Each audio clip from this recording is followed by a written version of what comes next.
Okay, so that's the hour. So let's get started. Let's start passing around this sign-up sheet. So this is MSE 498. So for folks that are not in the class, you're welcome to stay if there's spare machines, as long as you don't make too much racket. Okay, and so let's just recap what we did last week and what we're going to do this week, and then just a couple of announcements.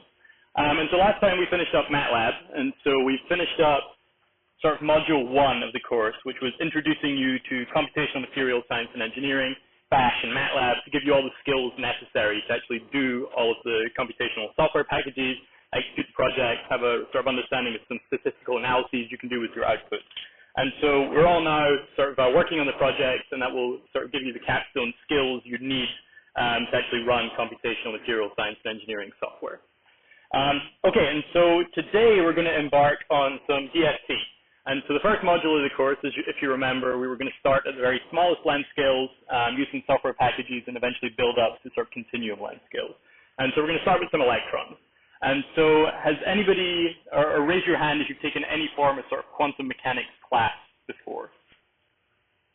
Okay, so some folks have, some folks haven't. And so the intention of today is to give you a sort of 30,000-foot overview appreciation of the sort of theoretical underpinnings of DST.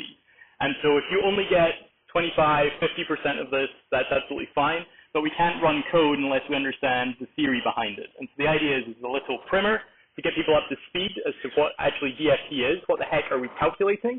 Then next time we're going to talk about the practice of DST, how you actually run the code. And then next week, so next Tuesday, we're actually going to do some hands-on stuff together.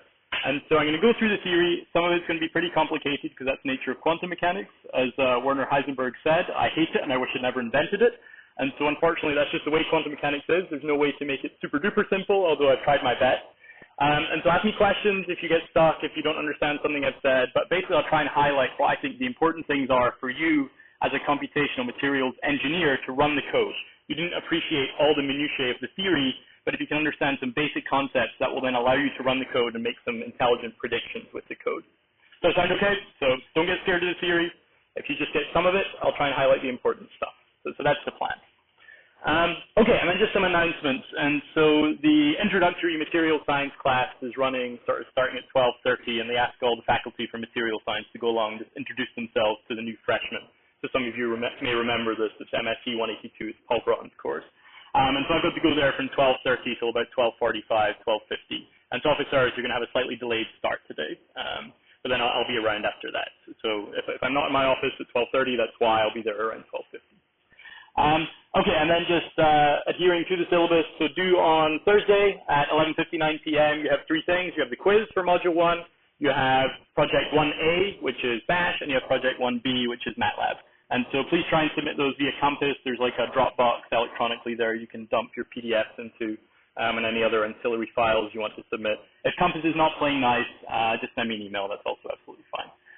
And so please try and adhere to the deadline. So 11:59 p.m. So the box will shut down after that. So late submissions are not going to be accepted. So please just do prepare for any technical difficulties. Don't log on at 11:57 and hope everything's going to be okay. Okay, so that's that. So let's get started today with DST theory, unless there's any questions about anything we covered last time or any pressing issues about the project or anything like that. Okay, so let's get started.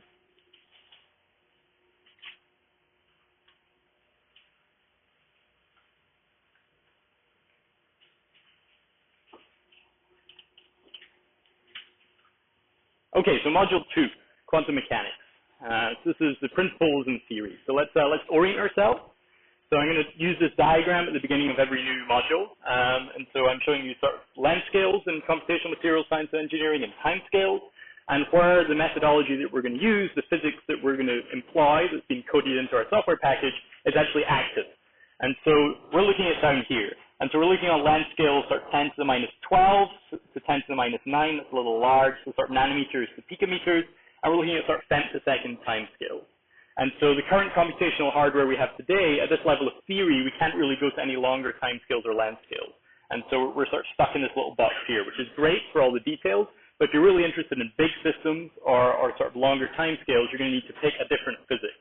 And so eventually we're going to discuss molecular dynamics, and then we're going to slowly start moving up this hierarchy. So let's start at the beginning. and start at the very bottom, where we worry about everything. So we worry about wave functions, electrons, all the rest of it. Okay, so short review of quantum mechanics, trying to motivate this. So why do we need it? Well, if we want to do anything with bonding and electronic structure, we need to worry about electrons, and so we need to compute electron wave functions, etc.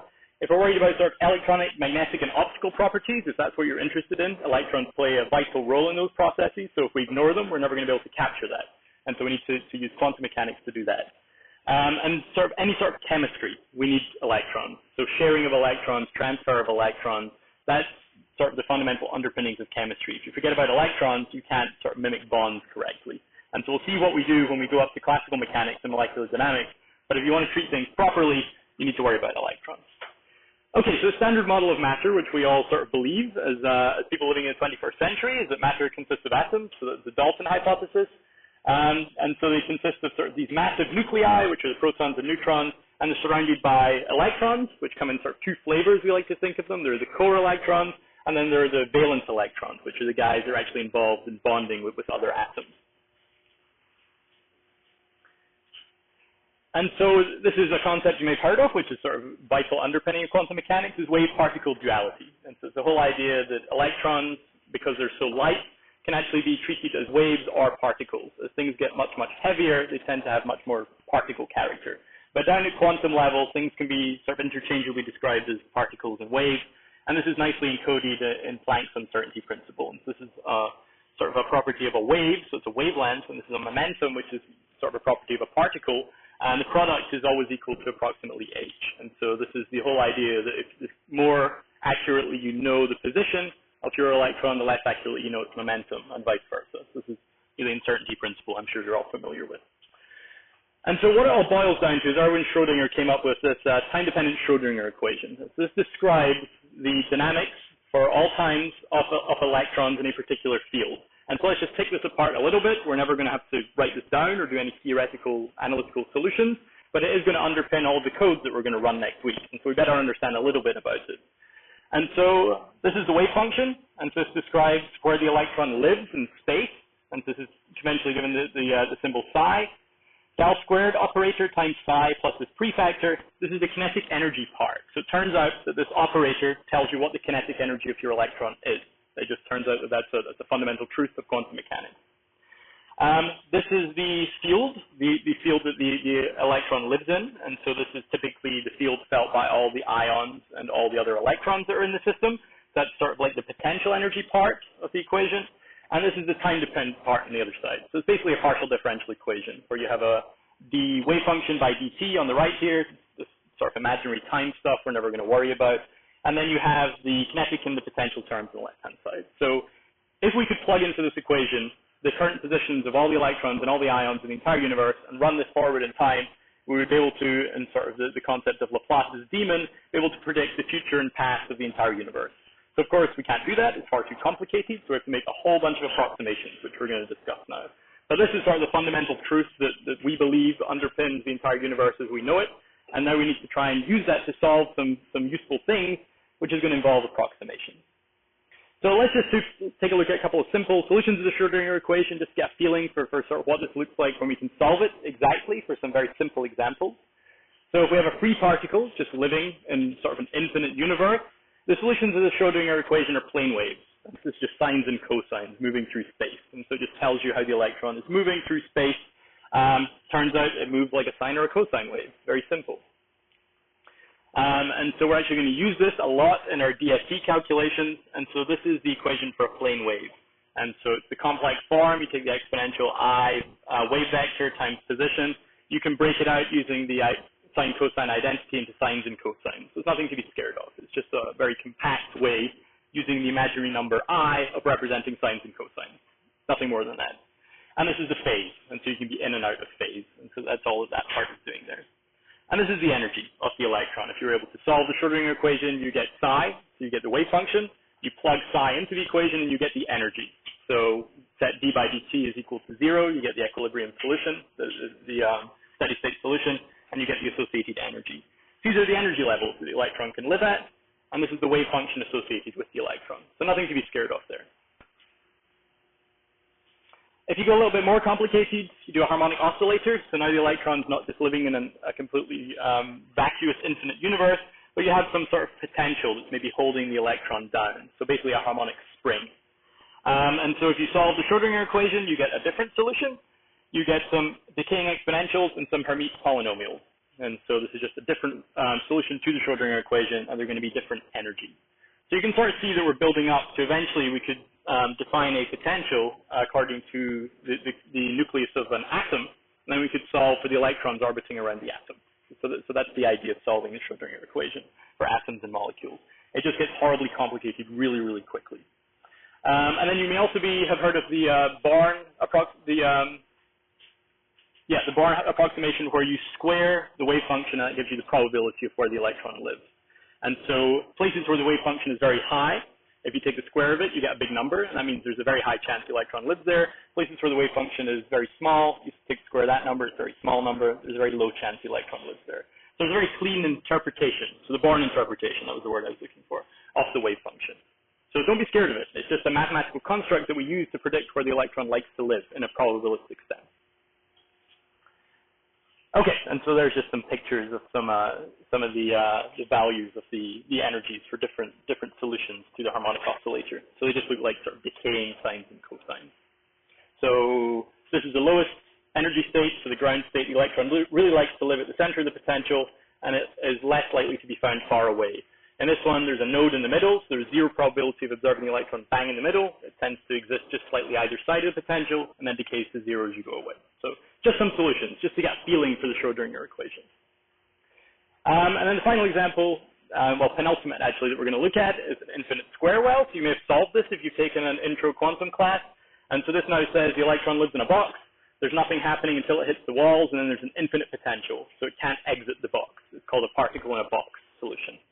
So this is the potential, 0 between 0 and A, which is the box size, and it's infinite otherwise. And so you solve this, you get a very nice solution, which is just sines, and so you get some sine waves. The very lowest energy solution, so the first solution to the Schrodinger equation with the lowest energy, just has a single sort of standing wave there. The second solution has a node in the middle, the third solution has 2 nodes, the fourth solution has 3 nodes, so it's sort of a very simple solution. So it's very elementary quantum mechanics here.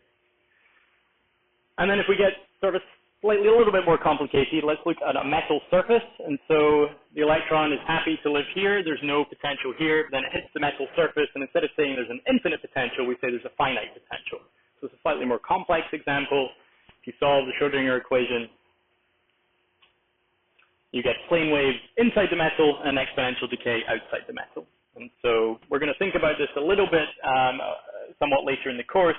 But basically, there's the idea that you can see some tunneling effects. So have you ever heard about electron tunneling? So because this potential isn't completely infinite at the edge of the metal, there's finite chance you actually see the electron outside. And so periodically, there's a small chance the electron could jump outside the metal.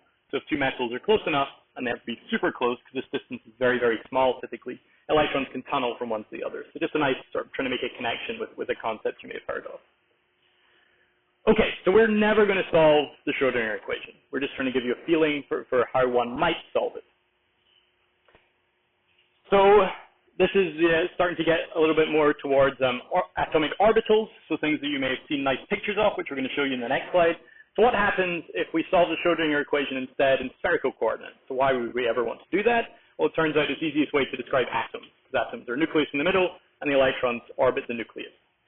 So it turns out the del squared operator looks like this. So remember, that's the kinetic energy part of the Schrodinger equation. And so we can break it out into all its horrible glory that looks like this. You just look up a textbook to look this up. And you can solve by separation of variables. And so again, we're never going to do this, but in principle, one could.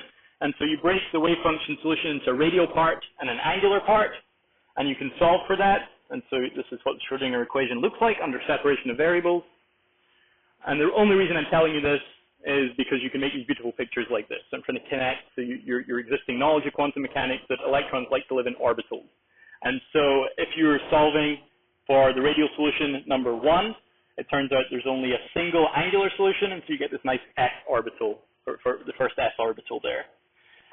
If you allow for the second radial solution, you get some p orbitals, so you'll recognize these guys as p's. These guys are Ds, etc., etc. These are the electronic wave functions which come from the solution of the Schrodinger equation for a spherically symmetric atom. Okay, so that's so much for the Schrodinger equation. We're never going to talk about it again, but it forms the basis for what we are going to talk about. So even if you forget all this, it's not going to hurt you, but try not to. Okay, so how are we going to solve stuff? We're not going to do it analytically. We're going to do it numerically, obviously. So that's why we're using a software package.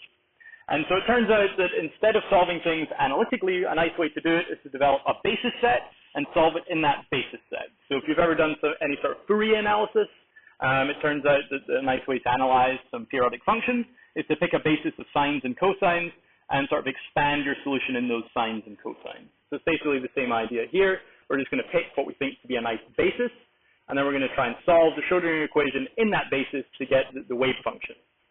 So if we could do things analytically, that's great. Typically we can't, and so we have to make approximations, and we solve things in a basis set. So when it comes time to actually run our codes, we're going to pick a bunch of different basis sets, and you'll get different answers depending on the basis set you pick.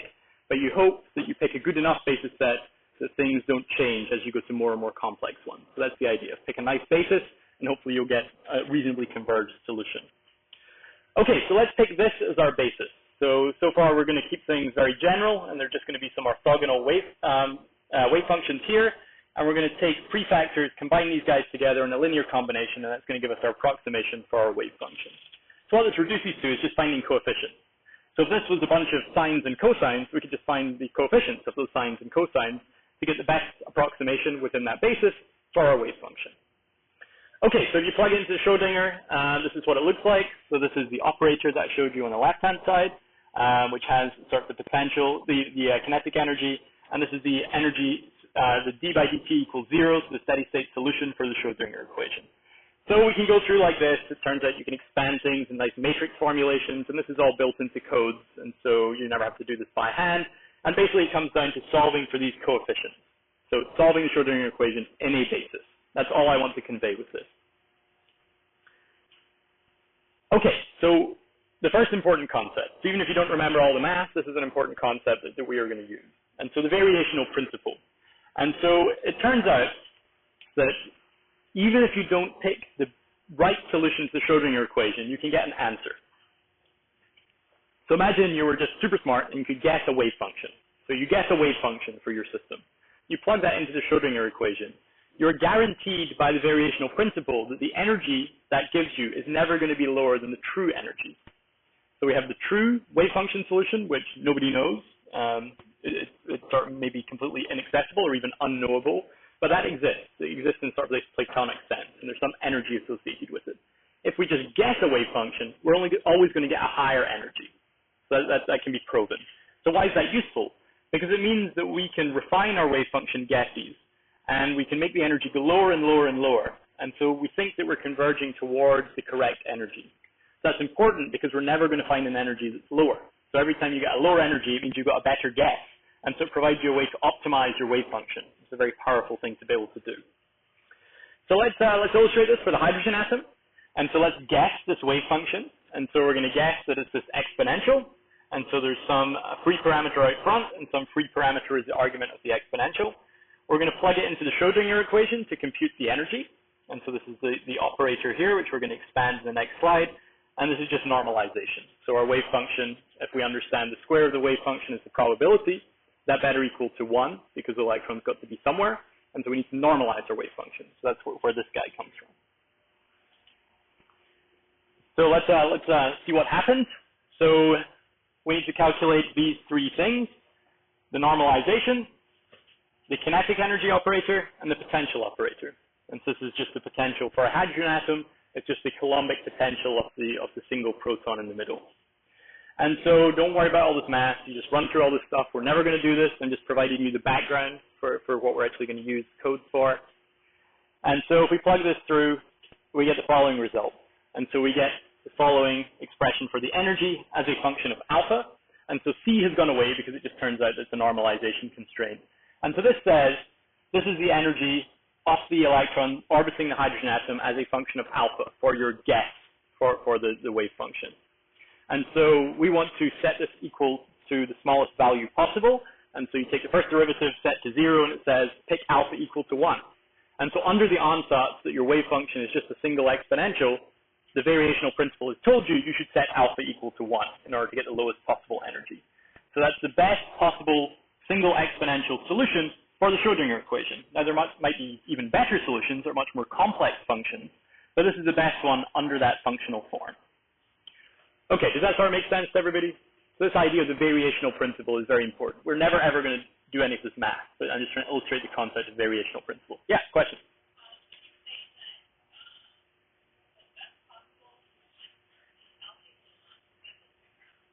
That's right, so that's the ground state. And so typically what we're always going to calculate are ground states. If we worry about excited states, things get a little more complicated. So one way you could do it is find the lowest energy state wave function subject to orthogonality with this solution. And that would be the first excited state. And then you could build up from there. But yeah, very good question. So everything we're looking at right now is the ground state, the lowest possible energy solution. Okay, so just a quick word on units.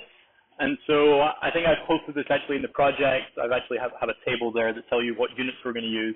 And so it's sort of annoying for folks that think about SI units all the time, but it turns out to be very, very convenient when you're doing any sort of electronic structure stuff to operate in sort of these set of units. It just makes the equations a lot easier. You're not chronically carrying factors through your equations. And so we just get used to it. And all the codes are written in these units, and so it's just a natural set of units in which to operate in. And so the conversion table is here. Energy is in Hartrees, length is in Bohr, and these are all based on the energy and the most probable radius of the electron from the hydrogen atom, electron rest mass, elementary charge, and Coulomb's constant. And so if you start to get some answers from your code and you don't remember what Hartree is, you can just look up this table. Okay, so that's the basis of quantum mechanics. So if we're able to solve the Schrodinger equation in that manner for every system in the world, we wouldn't have to do any sort of Hartree-Fock or DFT, which are two ways of solving the Schrodinger equation under approximation. So it turns out we can't do that. So what are we going to do instead? And so I'm going to lead you through two things. So what I've presented to you so far is the basics of quantum mechanics, solving the Schrodinger equation. And then we said if we can't do it analytically, maybe we do it in a basis set. So that was like an approximate numerical solution. What if things get more complicated? It turns out we have to use something called Hartree-Fock theory. So we're going to go through Hartree-Fock theory, and then I'm going to show you when that breaks down, we have to do something called density functional theory. And that allows us to do the biggest systems that we can currently tackle, although we take a little bit of hit on the precision and the accuracy of the methodology compared to the more Hartree-Fock or analytical solutions.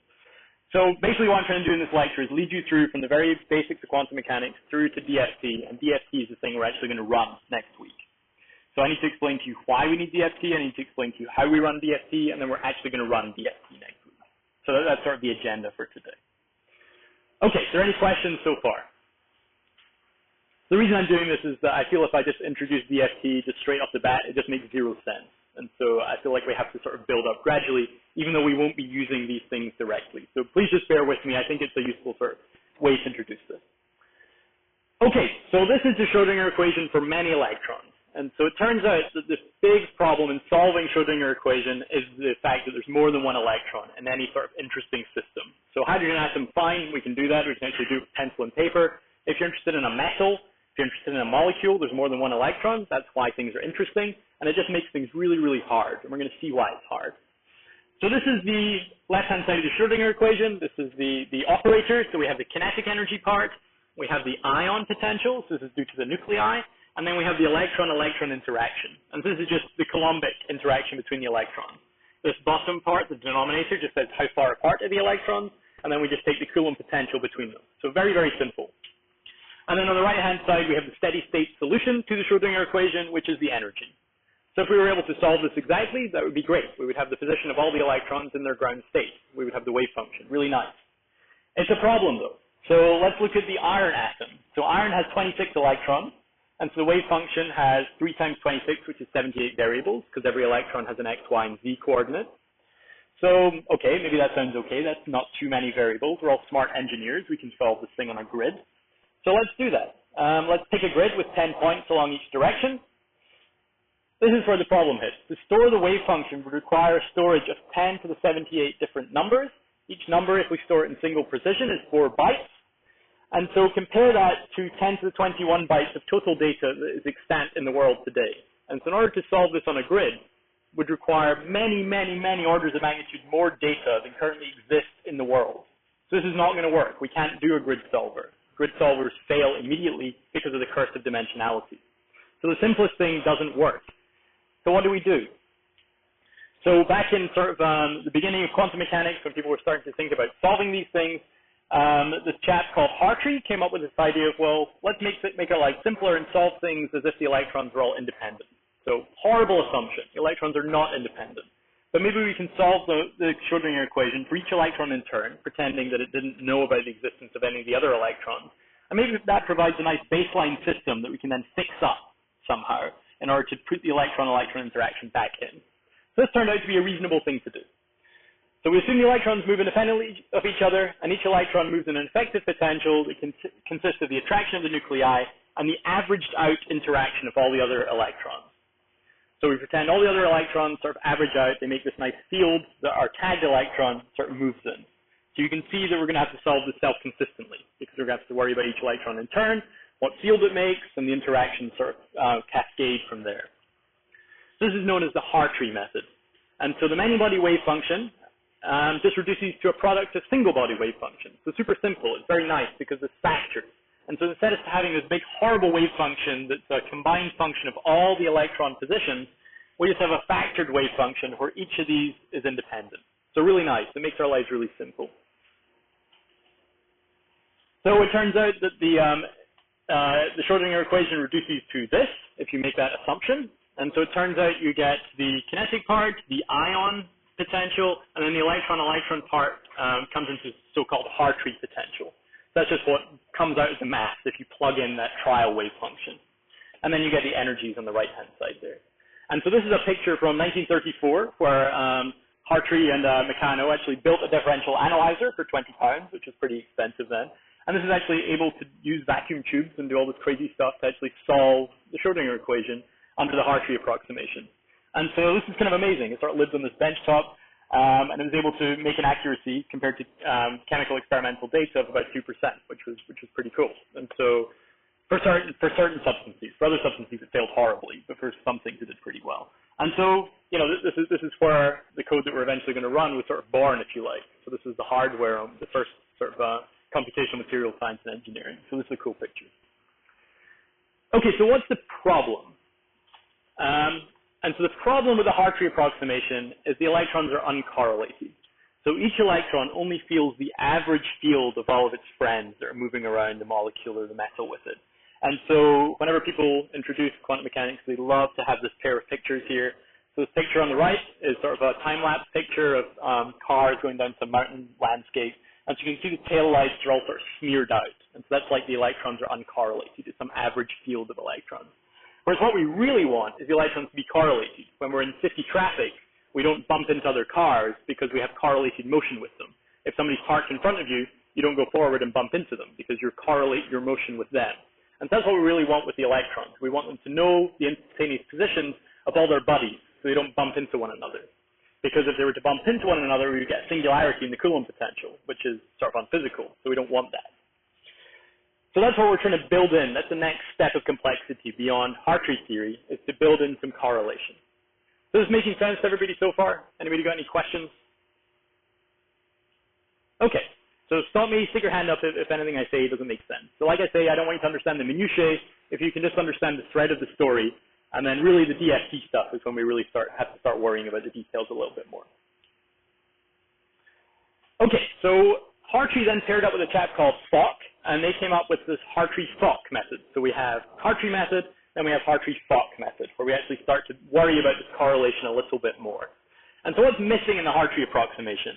The wave function is not anti-symmetric, and it does not include electron correlation. So why the heck would you want your wave function to be anti-symmetric? It turns out if you start to obey the Pauli exclusion principle, which says that two electrons cannot exist in the exact same point in space at the exact same time, it turns out that tells you that your wave function has to be anti-symmetric. So we know from the Pauli exclusion principle, which says two electrons with the same spin cannot localize precisely on top of one another. If you grind through the math, that tells you your wave function should be anti-symmetric. So what does anti-symmetric mean? It means if you exchange two identical, indistinguishable fermions, so electrons are fermions, protons are bosons, so we're going to worry about fermions because we're looking at electrons, it changes the sign of the wave function. So imagine your wave function looked like this. This is a full many-body wave function, and we have Rj, jth electron coordinate living there, kth electron coordinate living there. If we permute those, the wave function better change sign. So that gives us some sort of global goal for our wave function, that we want it to at least be anti-symmetric, because then we know we're going to obey Pauli exclusion principle. Okay, so maybe we can build that into our wave function. Instead of having just this factored, uncorrelated product of all the single body electrons, maybe we can do a little bit better to build in this anti-symmetry. So the simplest way of building in this anti-symmetry is to build your wave function not as this factored product, but as this weird thing called a Slater determinant. So what's a Slater determinant? So we all love matrices. It's our favorite sort of math to do. And so it turns out if you take the determinant of this Slater matrix, it automatically gives you an anti-symmetric wave function. So that's a cool thing to have if you're trying to do a good job of making a nice wave function.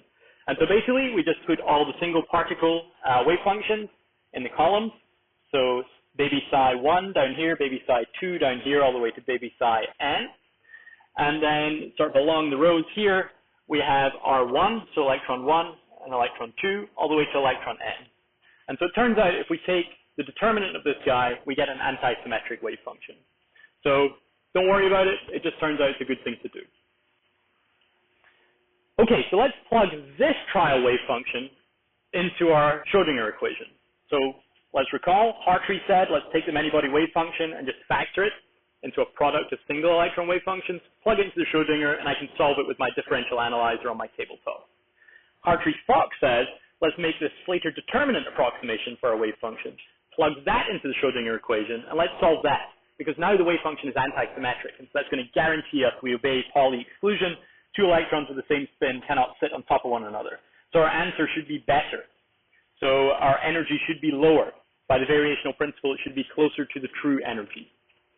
So the price we pay for making a more complicated ansatz for our wave function via the Slater determinant is more complicated equations. So what do the equations look like? So again, don't worry about all the details here, but what I want to illustrate here is if you plug in that Slater determinant into your Schrodinger equation, you wind up with this form. And so you get the kinetic part, you get the ion potential, you get your wave function here. Then you get some electron-electron Coulombic stuff happening here, and your wave function here. And then you get this really weird term here, which is like a non-local potential. And so let's look on the next slide and sort of pull that part out. So this is known as the exchange term. So we're pretty happy with this. Kinetic energy, ion potential, Coulombic repulsion between electrons. This thing is weird. So let's look at it. Okay, so I've never been able to talk to somebody who can explain to me in sort of a reasonable way what the heck this exchange term physically corresponds to. So I think people just don't really know what this corresponds to. Like a lot of things in quantum mechanics, why is the square of the wave function of probability? There's no sort of deep physical reason for it that we have been able to ascertain so far. It's just true, and it just works. And so it turns out that this exchange term is important. It's a consequence of Pauli exclusion, and it just works. And so it basically describes this whole idea of exchanging electrons, making the wave function anti-symmetric. That's why it's called exchange, but don't look for a nice physical interpretation because as far as I know, it really doesn't exist.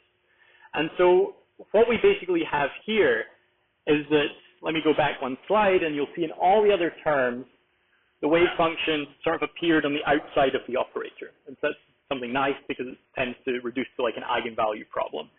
In the exchange term, the wave function actually appears in the middle of this horrible integral. And so it says that we actually have to get our wave function, and then we have to integrate this unknown wave function, and we have to integrate it over all space. And so this is being integrated over all space. And then we have to multiply it by another wave function. And so it's a non-local term. Our wave function doesn't exist in a well-defined place in space.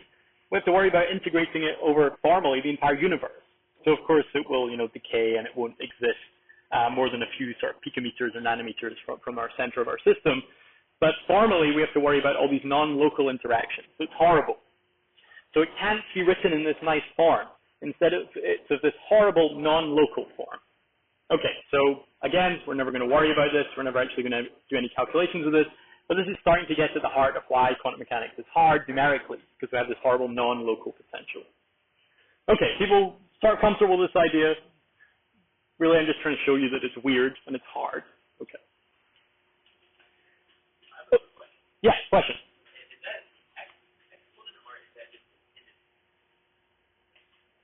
I'm sorry, say that again?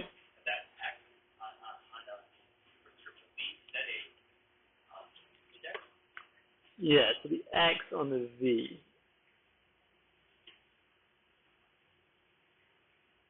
Yeah, I don't know why that X is there. That's a good question. So I think it's just indexing that you could have different potentials. So V hydrogen, or V iron, or V aluminum.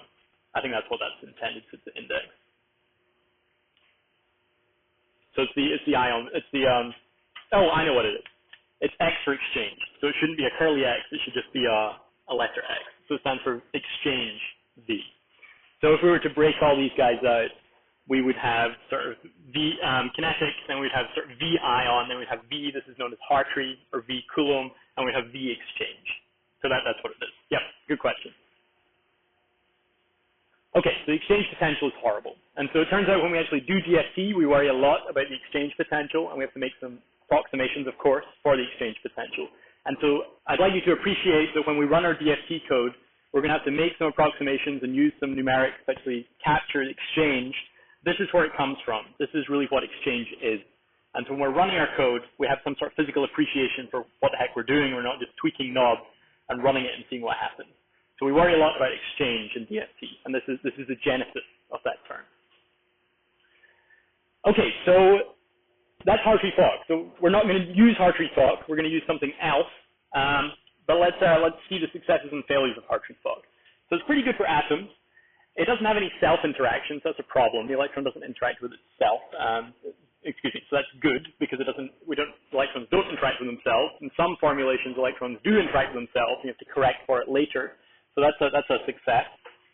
And it's a good starting point for doing more complicated things. So it gives you like a zeroth order approximation for your system, and you can add some complexities on that. So that's an academic industry. There are groups all over the world who are using Hartree-Fock as their baseline, then using smart approximations on top of that to make even better, more accurate predictions. What's the limitation? So the biggest limitation is this. The Schrodinger equation, this is where we started class. We said if we were smart enough, if we were Laplace's demon, we could solve the Schrodinger equation, we could get the exact energy. We're not. For more complicated systems, we might use Hartree-Fock equations. So it turns out you get EHF, and we know that the EHF is going to be bigger than E exact by the variational principle, and so the chunk that we're missing is known as the correlation energy. So this is the fact that we don't have perfect description of how the electrons interact with one another. We just have this Slater determinant, which is sort of doing a good job of getting us the Pauli exclusion stuff, but we're not actually allowing a full many-body wave function. We've still sort of decomposed it into the Slater determinant of single electron wave functions. So the part that we're missing by going from the true wave function to the Slater determinant is known as the correlation. And so how bad a job do we do? And so it turns out that for most calculations, the correlation energy, the part that we're missing, is less than 1% of E exact. So no problem. It's pretty good. We get 99% of the energy. It is a problem because things that we're really interested in are usually chemical reactions. And so we have a 1% error on the left-hand side in sort of predicting the energy of a nitrogen molecule. We have a 1% error on the right-hand side of predicting the energy of two separated nitrogen atoms. This chemical reaction is for the decomposition of nitrogen. And so it's a small error, but it's a small error and a small difference. And so it turns out to be a large error. So small errors independently on either side, but the difference is also small. And so in absolute sense, the error in the difference is large. And so, for example, the energy for this reaction, according to Hartree-Fock theory, is 5.1 electron volts. From experiment, it's like 9.9 electron volts. So we have 100% error in this difference. So that's a problem. We don't have chemical accuracy with Hartree-Fock equations. Okay, so we have to do better. So how might we do better? So this is sort of the last slide on Hartree-Fock, and this is what people are working on today. So a lot of this has been nailed down, and we're sort of starting to exploit this as our computers get faster and faster. This is the Hartree-Fock configuration. So this is the Slater determinant. This is shorthand for that big crazy determinant I wrote on the board, which is making sure that this guy is anti-symmetric. And that's going to be the ground state. So the 0 denotes the ground state. So this is one configuration of electrons in our system, and it's the ground state configuration. So it turns out that a nice way to make Hartree-Fock better is to introduce interactions between configurations. So maybe you could solve for the first excited state. So that was the question we got before, that, okay, we're getting the ground state. Can we solve for excited states? You can. And so maybe you can promote one electron from its lowest energy to its next highest energy. That gives you a different configuration of electrons. And so if you have n electrons in the system, there are precisely n one-electron excited configurations. There are n choose two electron excited configurations. And so there's this whole slew of excited configurations. And it turns out by mixing them together like this, you can get a new sort of super duper wave function that actually does a better job of getting you a lower energy. And so this is one of the things that people are working on today. It's called configuration interaction. Okay, so that's so much for Hartree methods, so much for Hartree-Fock. Are there any sort of questions about that? Okay, so this is now sort of the gateway to DFT. And so we're going to see sort of when this fails, why this fails, and what we have to do instead. Okay, so just to preface this with something we're going to use in just 1 second, which is the Thomas Fermi approach. This is motivating density functional theory. So if we are working in the Hartree ansatz or the Hartree-Fock ansatz, we have a wave function which depends on the coordinates of all the electrons in our system. So it has 3n arguments. So there are n electrons, each of them has 3 Cartesian coordinates, and so there are 3n arguments for this wave function. So a pretty complicated thing to describe. So the Thomas Fermi ansatz instead says, well, maybe we can think about the electron density in the following manner. So if this is the square of our wave function, properly normalized, we could predict the electron density as a function of position. So, we're just looking at 1 dimension right now for illustrative purposes, but you could do this in 3 dimensions. And so instead of worrying about all of the electrons squaring the wave function and getting the probability, maybe we can just worry about the probability directly, or equivalently the density of the electrons. And so why might that be a nice thing to do? Well, because this is only a function of 3 variables, the 3 Cartesian coordinates. So we just scan through our system, we pick our 3 Cartesian coordinates, and we say, well, what is the electron density here? Irrespective of whether it belongs to electron 1, 2, 3, 4, 5, 6, or some combination of them. So maybe we can just describe this curve directly instead of getting this curve by squaring the wave function by the Born interpretation. And so locally, if we take thin enough slivers, this is sort of a single point estimate for the density. And then we can just trace the density over the entire system. So it's a fundamentally different way of thinking about solving the Schrödinger equation. Instead of worrying about the coordinates of all the electrons, let's just worry about the global density. Maybe that's an okay thing to do. Maybe it's not. As we'll show you, it is okay. Does that sort of make sense to folks? Okay. So this idea led to density functional theory, for which a Nobel Prize was awarded in '65, I think, to Walter Kohn. And so let's worry about the electron density instead of the wave function. Oh, there it is, 1998. So the work was done much earlier, but he was awarded in 1998 for density functional theory. And so here's the motivation. So we're going from this 3n dimensional description to a 3-dimensional description. So is this valid? So the reason Walter Kohn was awarded the Nobel Prize was for this pair of theorems, basically. And so here's his first theorem. This energy and everything else, including the density, is determined by the external potential and the number of electrons. So this is basically saying there's a unique solution for the density given the number of electrons and the external potential. So that's important, because if there were not a unique solution for the density, we would never be able to work with the density, because we would never have confidence that it was the single true ground state solution to our equation. This is sort of a uniqueness theorem. So the external potential and the number of electrons define the problem. Schrödinger's equation uniquely determines the wave functions, and all the system properties follow from the wave function. So this sort of diagram illustrates this. So let's ignore this top part right now. This is what we were doing with Hartree and Hartree-Fock. We take the external potential, we solve it for the wave function, we can compute the ground state wave function, so subscripting with 0, and we can use the Born interpretation to square that and get the density. So what this theorem says is it connects this part. it says that if we know the external potential, we can jump directly to here. We don't need to go around the circle and actually ever compute the wave function. We can compute the density straight away. That's an important concept, a little bit subtle, but it basically says if you know the external potential and you know how many electrons you have, this is the unique solution to the Schrodinger equation that you would have got by doing all this hard work around the bottom loop. So we can solve for the density directly. Okay. There was a second theorem. And so the second theorem is a universal energy functional can be defined in terms of the density, and the exact ground state is the minimum of this functional. Okay, so what does that mean? It just means that you can take the Schrodinger equation, and it has the kinetic part, it has the ion part, it has the Hartree part, it has the exchange part, and that's written in terms of all the electronic coordinates. If instead you rewrite the Schrodinger equation in terms of the density, all those things map to some unique functional written in terms of the density, and you can minimize that guy, and you can get the ground state energy. So this is another sort of correspondence theorem that says all those nice operators we had in the Schrodinger equation map to a unique operator that works in the density space. And so if that uniqueness theorem didn't hold, again, we would be working with something that wasn't isomorphic to the Schrodinger equation, and we wouldn't be doing quantum mechanics. And so it's very important that this correspondence holds. So a functional, you remember, is a function that takes as its argument another function and produces a number. So that's why it's called a functional. Sort of this weird terminology, but that's what it's called. And so the reason we work with functionals is because we have sort of a function that operates on a wave function and spits out an energy. So that's why it's a functional. That's why we call it density functional theory. Okay, and so this is good.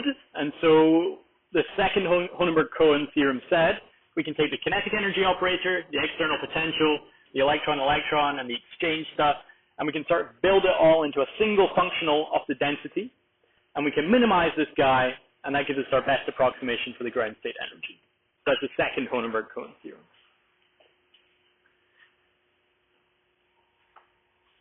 Oops. Okay, and then we just obtain things variationally. And so we just minimize the energy that comes out of that functional by changing the density. And so maybe we can guess some density, and then we can sort of optimize that density in order to minimize the energy. So that's at the heart of density functional theory. We guess an electron density, we compute the energy, we then manipulate the density to try and make a better guess, we recompute the energy, and you can engage in this sort of iterative minimization procedure. And by the variational principle, we know that we're never going to go below the true energy, we're going to converge towards it. So that's really a key concept. This is the heart of DFT. Okay, so are there any questions about any of that stuff so far? Okay, so maybe we could take just a couple minutes break, because I know this is sort of intensive stuff. So you can stretch your legs, grab a drink of water, and when we come back, we'll start discussing the Cohen-Sham equation.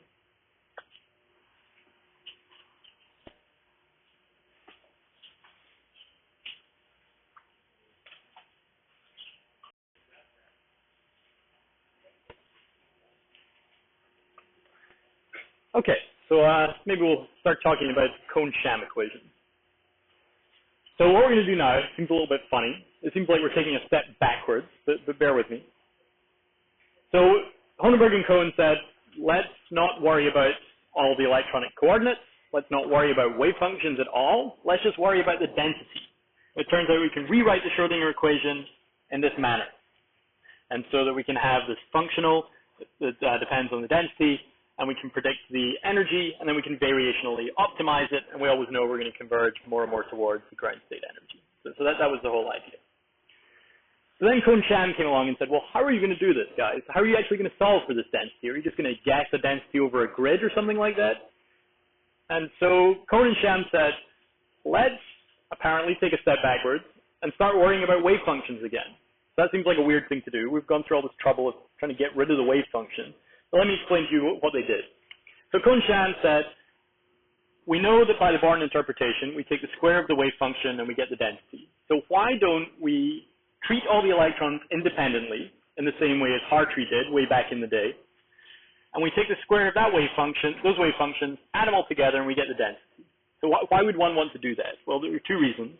Number one, if you treat all the electrons independently, as we saw, the problem is super simple because the electrons don't worry about the Pauli exclusion principle, all that stuff. The mass is very easy, and we can get some sort of zeroth order estimate for the wave function of a single electron. We know it's wrong, but we know maybe it's a reasonable estimate. Then we can square all those things up and get our first estimate for the density. Then maybe we can go back in and add in all these correlated effects we've been missing, and maybe that gives us a nice way of estimating our density. So what's the alternative? The alternative is to just guess something arbitrarily over a grid as our first guess for the density. But maybe if we start to worry about, how single electrons might behave in this system in the absence of all of their friends, it gives us a nice place to start. So that's basically the idea. Okay, and so let's do that. And so single electron wave functions, we're going to solve for that. They're easy. We're going to square them and add them all together, normalize, of course, and that's going to give us our density. Okay. So now we have our densities. Let's plug it into each of these terms. And so the kinetic energy is very well defined. So that's functional from the second Cronenberg-Cohen theorem came through. It looks very similar to the one that appeared in the original Schrodinger equation. You take the del squared operator of all these single electron wave functions, take the integral, and you have your kinetic energy term. Okay. So we're sort of working in two things at once. We're working with the density and realizing that the density is built up of these single electron wave functions. That makes actually all the math really clean and really easy. So that's the kinetic energy. The universal functional now takes this form. So we have the kinetic part, we have the Hartree part, and then we have the so-called exchange and correlation. So what's the price that we pay for pretending the electrons are all independent is that we're missing all of the correlated interactions, so the Coulombic repulsion, and the exchange interactions, which came from that anti-symmetry, the Pauli exclusion principle. All that's missing. So we have to add it back in. So the electron-electron interaction is separated into two terms, the Hartree term, basically the Coulomb interaction, and the unknown exchange correlation energies. This is horrible. So we have kinetic energy, we have Hartree, which is the Coulombic stuff, and then we have everything else that we don't know. And we don't even know what this functional looks like. It's a nightmare. Kinetic energy is fine. Hartree is fine. This thing is basically no more than a fudge factor, saying it's everything else that we miss. So how can we possibly do anything useful with this if we don't even know the form of that term? So let's proceed and see what we're going to do. So it turns out that if you try and minimize that functional, and so the whole idea of density functional theorem is to try and minimize this functional. So we're going to take a functional derivative, d by d rho. So the rho is the function that's operated on by another function and spits out an energy. So if we minimize that, this is a Lagrangian multiplier, which just conserves electron density. So that's ensuring you don't lose or gain any electrons, just normalizing the density. You wind up with this equation. And so you can solve this equation, and you wind up with something that looks very similar to the Schrodinger equation, but they're known as the Cohn-Sham equation. So basically what we're doing is, let's jump back one slide. We're adopting, this is our ansatz for the density. We're plugging it into the Schrodinger equation in its density incarnation, so in this functional form. We're minimizing with respect to density, and at the end of the day, we wind up with these equations. And so that is what is being solved. So these are being solved for these little wave functions, and that's going to give us the density. Okay, so just turns out this is called the Cohn-Sham equation, and the Cohn-Sham operator is all this: the kinetic, the Hartree, or the Coulombic, whatever you prefer to call it, the exchange correlation, which we don't know what this is, so we still have to worry about what the heck that is, and the external potential of the ions. So it's very transparent what all these terms are. It's just a big problem that we don't know what this term actually looks like. Okay, and so little summary. So we saw this before. This was the Cronenberg-Cohen theorems. And so originally, if we were in the Hartree or the Hartree-Fock type ansatz, we have an external potential of ions.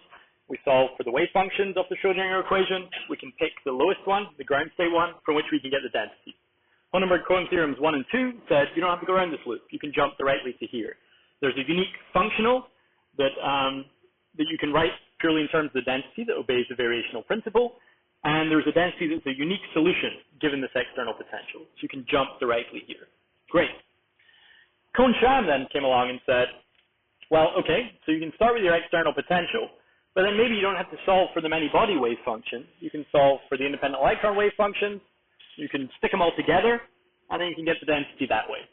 So Cohn-Sham provided a sort of mechanistic route to actually getting to the solution. Honenberg-Cohen sort of developed the global theory, Cohen and Sham said, this is actually how you do it. This is how you implement it. Okay, and so that's what these equations look like. These are the Cohen-Sham equations written out in all their glory. We're not going to worry about this. What we are going to worry about is what we do with this exchange correlation term. So far, we've not addressed this.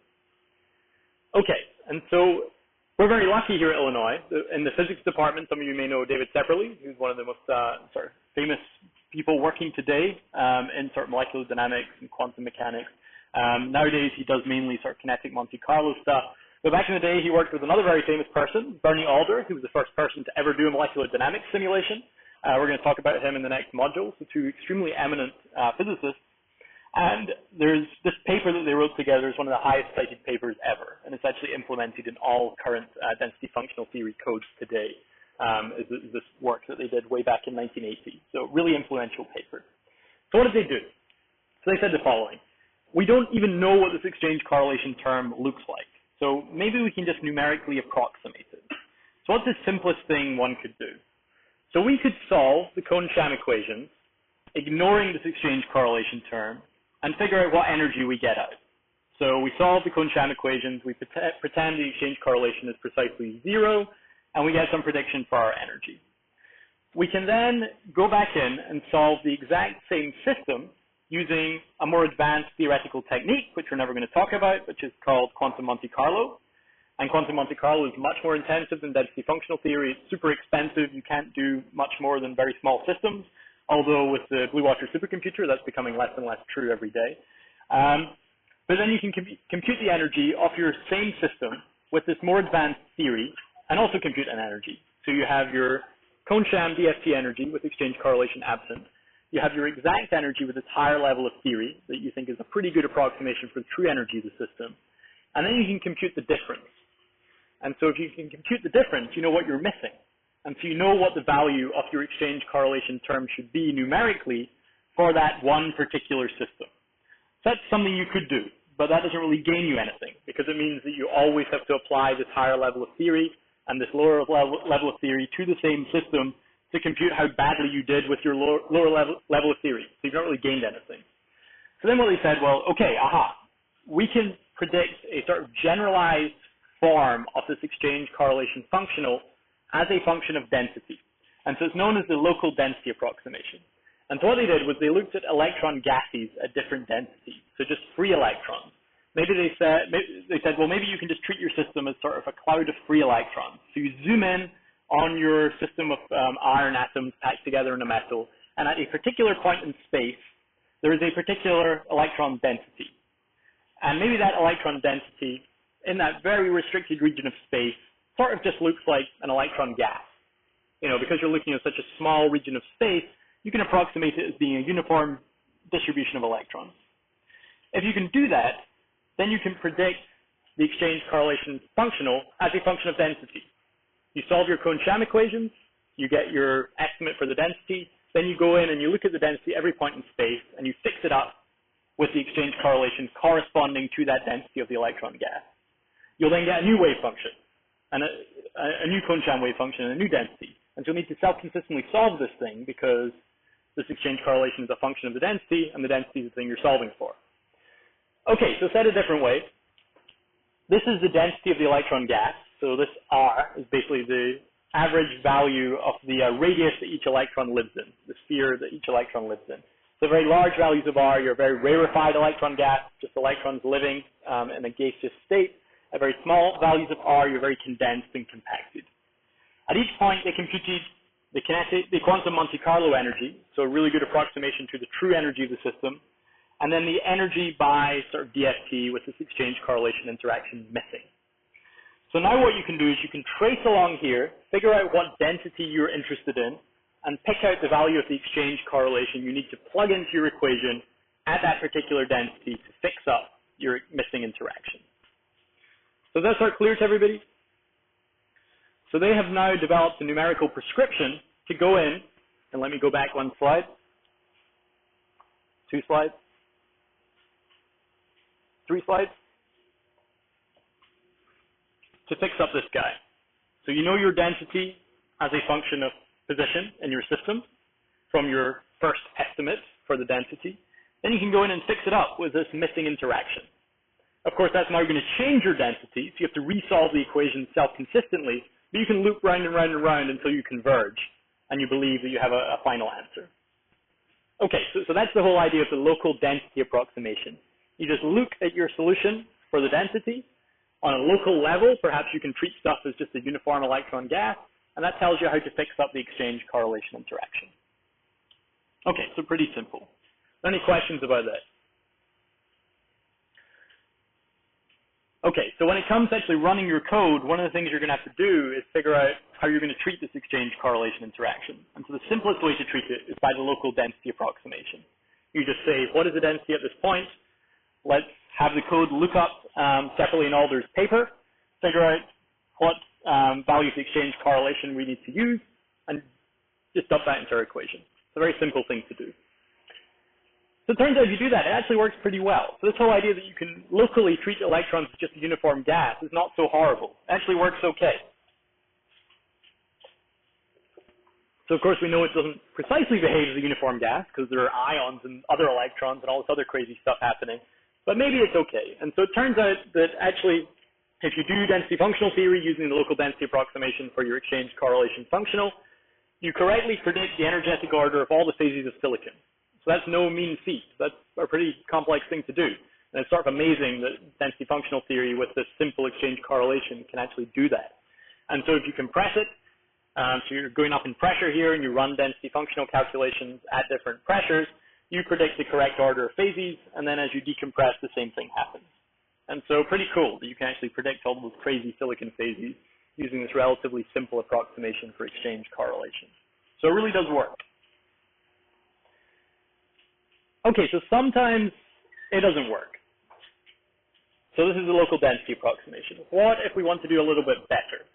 And so the next thing you can do is maybe say, well, okay, I'm not just worried about my local density, I'm worried about the gradient of the density.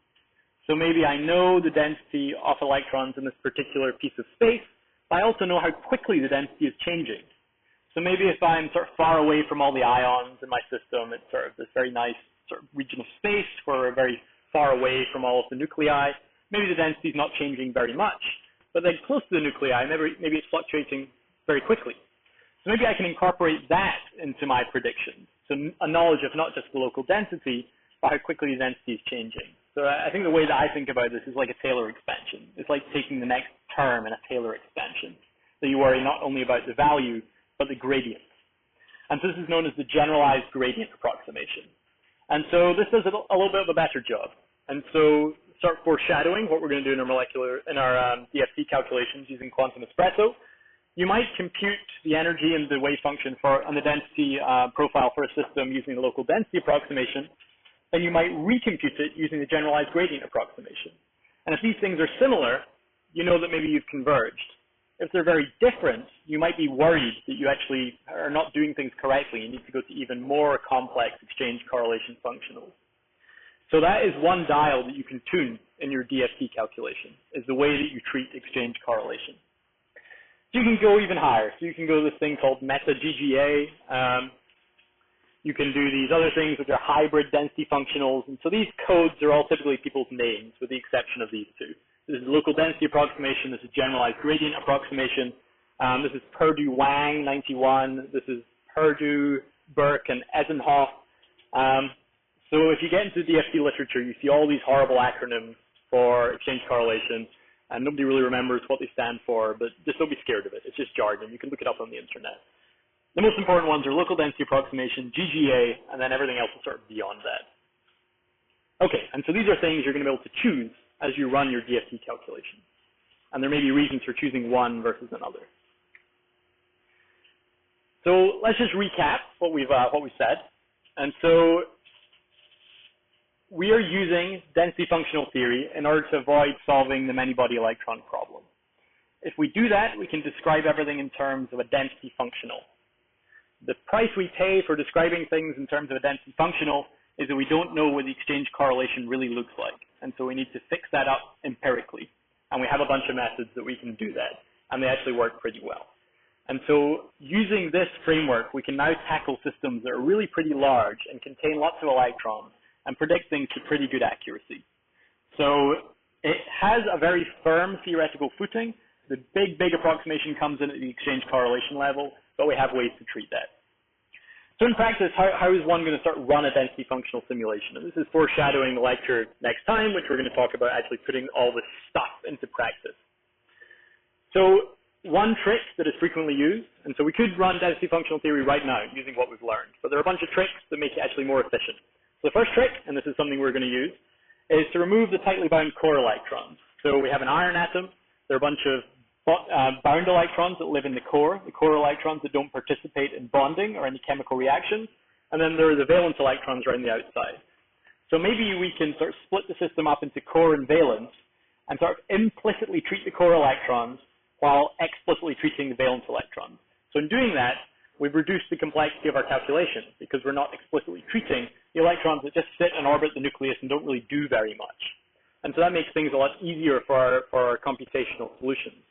And so we can remove or sort of implicitly capture these tightly bound core electrons using something called a pseudopotential. And so we'll talk about that. And so basically it boils down to, instead of having our V external, the potential of the ions, just being the potential of the ions, it's an effective potential which arises from the ions and the core electrons. So it's a very simple fix that sort of implicitly captures all that stuff. We pick a basis. And so we're going to expand our cone-sham independent electrons. What basis are we going to use to describe those cone-sham wave functions? Typically, if you're looking at molecules, you use Gaussians because those are nice localized functions that live around the nuclei. If you're looking at metals or some extended system, typically we use plane waves. And so those are waves that sort of percolate through the whole system. And we'll talk about this. Then we compute the total energy for the trial orbital. And so it turns out that we do the kinetic part, that del squared part, and the Coulomb part in reciprocal space. It turns out it's just easier to do it in this Fourier space, so the code does that for you. We do the exchange correlation energy and the external potential in real space. It turns out it's just easier to do it that way. And then we take a sum over all the possible states, which is known as a Bruin zone integration, which we'll talk about. And then we minimize the energy and iterate around this loop on the density until we've converged. So this is just first overview of a density functional calculation. We're going to talk about this in great detail next time. So just trying to foreshadow for you what's going to happen. Okay, so any questions about this? Okay, so let's dig in a little bit to the theoretical bases for these things, and then next time we'll sort of recap that again, but in the context of actually, hitting some keys on a keyboard and running a code. Okay, so pseudopotential. So like we said, the electrons in the inner shells don't really do much. They're just sort of hanging out, orbiting the nuclei. They're not participating in bonding or chemical reactions. So we can treat them as effectively frozen for most applications. There may be some crazy thing that you're interested in calculating, or you're hitting something with a laser and exciting all the core electrons out, making a plasma, in which case you would have to worry about them. But for most sort of normal applications, we can treat them as frozen. So let's say that we replace the ion potential between the valence electrons and the nuclei with a sort of effective potential between the valence electrons and the composite system of the nuclei and the core. So that's the idea. So we're looking at aluminum here. And so truly, we should really treat aluminum as if it had 13 electrons. It's got 3 valence electrons and it's got 10 core electrons. So we've got a pair of electrons in the 1s orbital. We've got another pair in the 2s. We've got 6 in the 2p. And then we've got 3 valence split between the 3s and the 3p. So maybe we don't want to burn a bunch of computational time explicitly computing what these electrons are doing in our system. Let's treat them implicitly. So instead, let's use a pseudopotential for aluminum, which encompasses the ion, so the protons and neutrons, and the core electrons, and just explicitly treat the valence electrons. That's a fine thing to do. So instead of our cone-sham equations looking like kinetic part, ion part, the energy, it now looks like kinetic part, ion plus core electrons, and then the energy. It's a pretty simple concept, but it's a big sort of industry figuring out how to make it a correct pseudopotential that treats everything properly. But the concept is pretty simple, I think. Okay, and so this is what a sort of pseudopotential looks like. This is just a sort of graphic example. And so in blue, what we're showing is the real wave function and the real potential. So let's look at the potential first. This is just a Coulombic potential, a 1 over r. So Z is the charge on the nucleus. And so it's got this very steep, quickly changing form. And so functions that change very quickly tend to give rise to sort of unstable solutions. And so it takes a lot of computational effort to solve this, and the reason is the wave function changes very quickly in the region of the nucleus. But like we said, we don't really care about the wave function in the region of the nucleus because no bonding or chemistry is happening there. So instead, let's represent the interaction of the valence electrons with the core electrons and the nucleus in this lumped pseudopotential, which is much smoother. It looks like this. It doesn't have a singularity at the origin. And the pseudopotential wave function, according to that solution, looks something like this. Again, much smoother, much easier to calculate. We know it's not completely true, but we don't care, because we don't care what's happening inside the core of the atom. Okay, and so this is one thing that you're going to pick. So when you're doing your DFT calculation, you're going to pick what pseudopotential you're going to use, or whether you're going to use the pseudopotential at all. And so there are things that go by the name of Vanderbilt potentials, there are things by the name of ultra-soft pseudopotentials. So that's another dial that you're going to turn on your DFT code, and it's important to realize what it's actually doing and why. Okay, another dial you're going to tune is the choice of your basis set. So at some point, under the hood, you're never actually going to see it, but you're going to compute these cone-sham independent electron wave functions. And you're going to have to figure out what basis you want to represent them in. So are you going to represent them as sums of Gaussians, sums of Lorentzians, sums of plane waves? And typically you only really have two choices. Okay, and so we kind of screwed up. Yeah, okay, so ignore this stuff here. And so basically what it boils down to is that you're going to represent your wave functions for periodic solids in the following ways. So this is a choice for periodic solids, this is a choice for molecules. So when you have a solid, you basically have plane waves. Typically you have a periodic solid, so it's crystalline. And so you decompose your wave functions into two parts.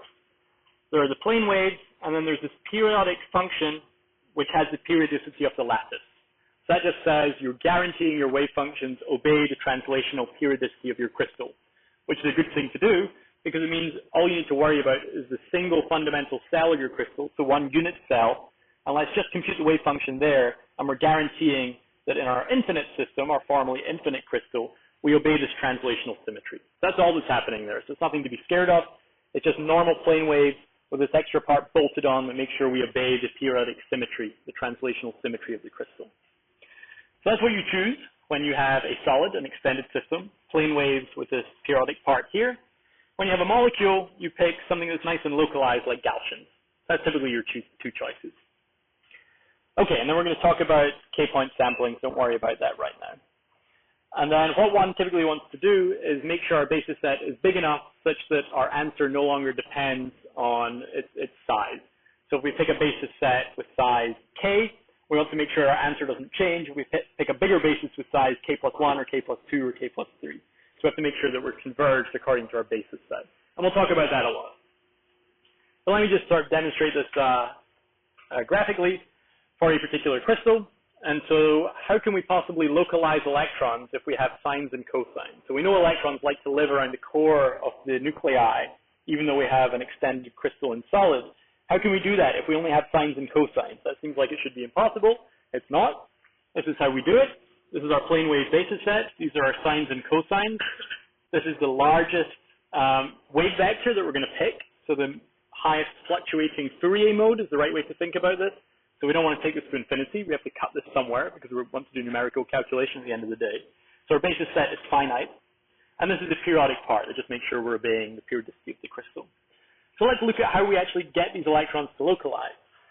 So this is our G vector. So it's in reciprocal space. This is pointing in this direction. And so our plane waves look like this. These are our sines and cosines oscillating from southwest to northeast. So these are the peaks and these are the troughs. So a nice sort of plane wave. If we have two plane waves orthogonal to one another, sort of one going east, one going north, we get interference pattern. And so the interference pattern looks something like this.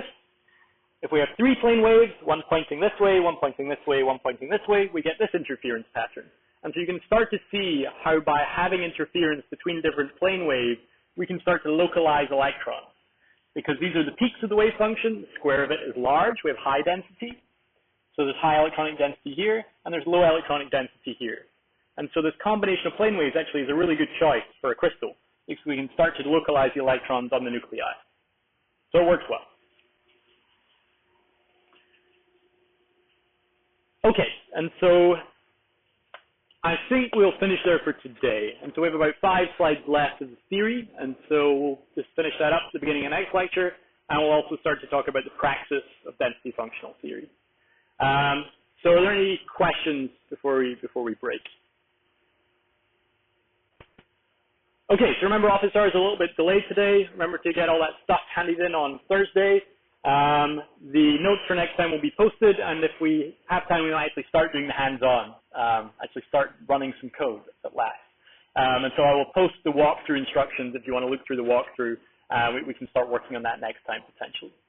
All right, thanks very much, folks. So come see me off Thursday if you have questions. Otherwise, I will see you on Thursday. Thanks.